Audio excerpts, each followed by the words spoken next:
everyone. Welcome back to what I think I'm going to just plop in as a part of the Year in the TikTok series.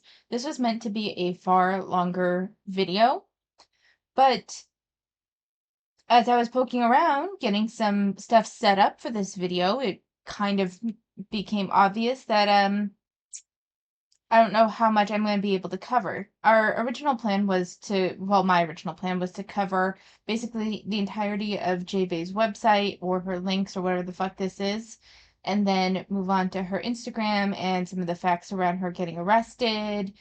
Um, but I couldn't find a whole lot of information about her in the supposed mental hospital visit. I know she had to get an evaluation when she was arrested, but I don't know anything that came of that. There's no official documents anywhere, and the only places I can find referencing that are other YouTube videos from other anti-FA creators.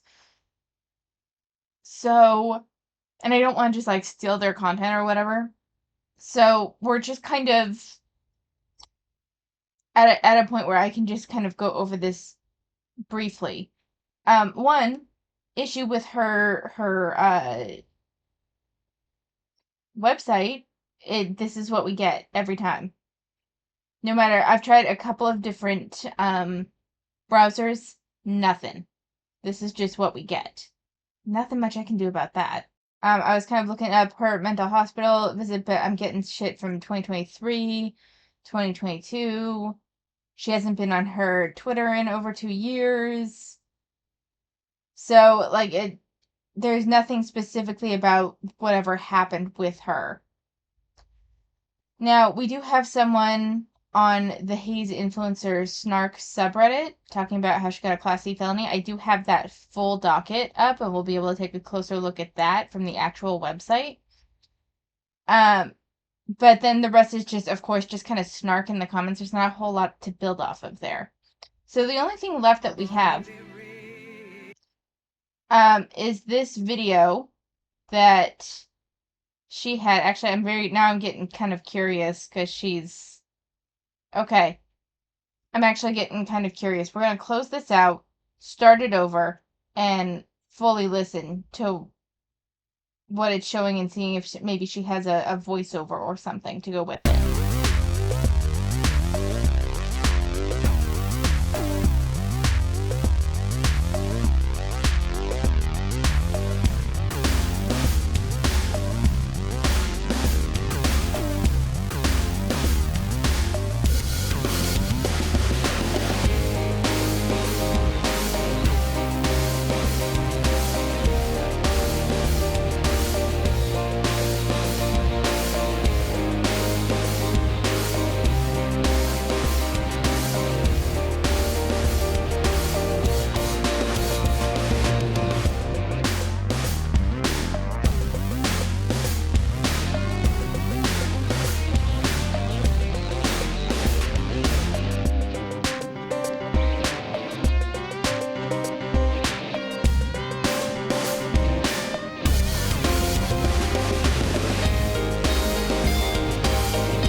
Okay, so that's it. I'm assuming I'm gonna have to cut out the music, in which case this was very boring for y'all, and I apologize.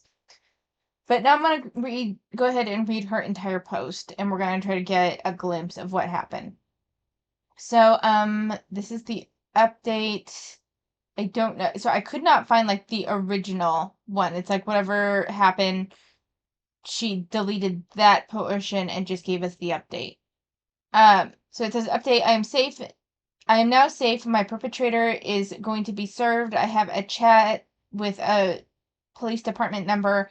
I'm safe in his family, and what they've done to me will be exposed, and I'm not threatening anyone, but that's what God has told me.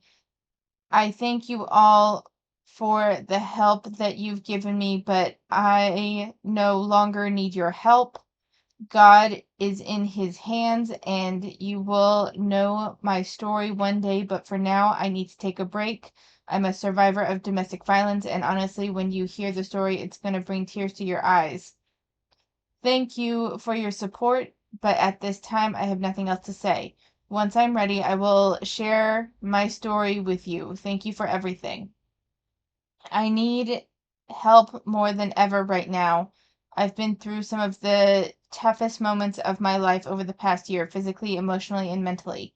After a severe illness that nearly took my life and dealing with an abusive relationship, I'm finally starting to get the care and support I need, but I'm not out of the woods yet.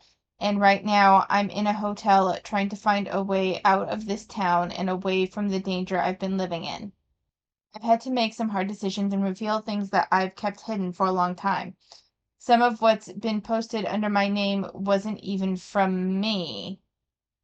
I've been in a toxic and abusive situation for a while, and I'm just starting to find my way back to myself. I don't have family to turn to, and those who are supposed to be there for me are not.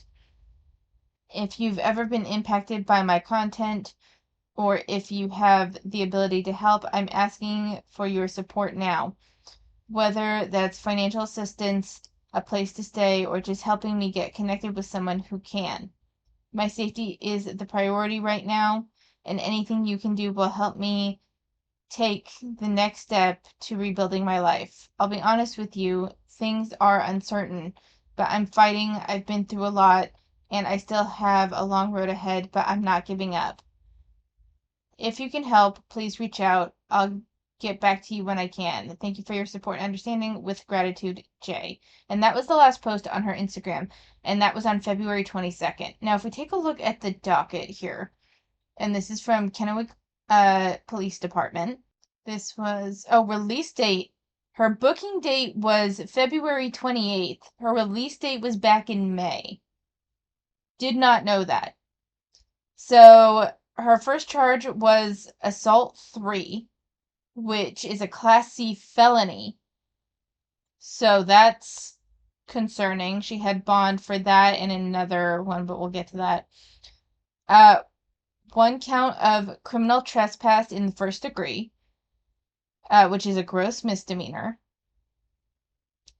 Obstruction of law enforcement officer. That's a misdemeanor, and there was one count. One count of resisting arrest, which is a misdemeanor, and she got a bond for. Interfering with healthcare facility. Oh, that's an... What the fuck did she do? Like, between the assault, the criminal... well, she must have gone... So my guess... we're gonna make a theory once we're done with this, but we're gonna finish this up. So, interfering with a healthcare facility, which is a gross misdemeanor. Misuse of the 911 system, which is a misdemeanor. And what's interesting is that there is another criminal trespass in the first degree. Oh, that was from 2 days earlier. So she has 2 criminal trespass warrants, but there was no arresting agency the first time. So this is really interesting. So from the looks of it, criminal trespass, she went somewhere she wasn't supposed to. She probably got a warning. Well, no, because if she got a warning, there wouldn't be a fucking docket number for this. It's a gross misdemeanor, but there wasn't an arresting agency. She might have surrendered. That might have been what happened. I'm not sure. But then she clearly went to a healthcare facility, most likely trespassed, and then interfered with them. Made a 911 call, and then when the officer showed up, she refused to cooperate, resisted arrest, which also then gives you obstruction of law enforcement. And then my guess is that she went a little apeshit and then tried to attack somebody. Her bond status was void, which I'm curious. What does that mean? So when bond status is void, it means the bond is no longer legally binding or in effect. Okay, well, that makes sense given that she was released back in May. So we don't really know what's happening with her. I know that there was talk of her having to get a mental health evaluation at the time of her arrest, whether that was on the 26th or the 28th, I am not sure. We haven't heard anything from her since, and it's been 4 months now since she was released. There has been talk that, well, no, I think because she was, so there was some talk that she had been forced into a mental health facility, but that would have changed when that would have changed when she was released because she can't be forced into a mental health facility if she's been released. I don't think. This is very interesting, but unfortunately, this is the extent of the information we have on her. So, this was her inmate detail, and this is all we really have. So, I mean, I can make some assumptions about what's happened based on her charges. Um, but I can't say anything for sure. If anyone knows where I can find more information, like as close to like primary resource as possible where I can find more information about what happened with her, please let me know. I'm very curious about this, and I'm curious why she hasn't come back. Because, well, I guess if she had been committed to a mental facility and got help, maybe she is looking at what. But then she didn't really delete anything, I don't think. So I don't know. I don't know. This is where we are, though. Since this video is so short, I'm going to make an effort to record another part of the Fab Fatties podcast next week. And so that way maybe you guys get 2 weeks since this one is so short. I mean, this is going to take me, all of 20 minutes to edit probably. So I should be able to get it up fairly quickly. But yeah, that's kind of where we are. Sorry this wasn't more in depth. I thought we would have more material to go through, but every link that I've tried to check on her, her Twitter is like 2 years out of date. Nothing since February on Instagram, nothing since February on TikTok.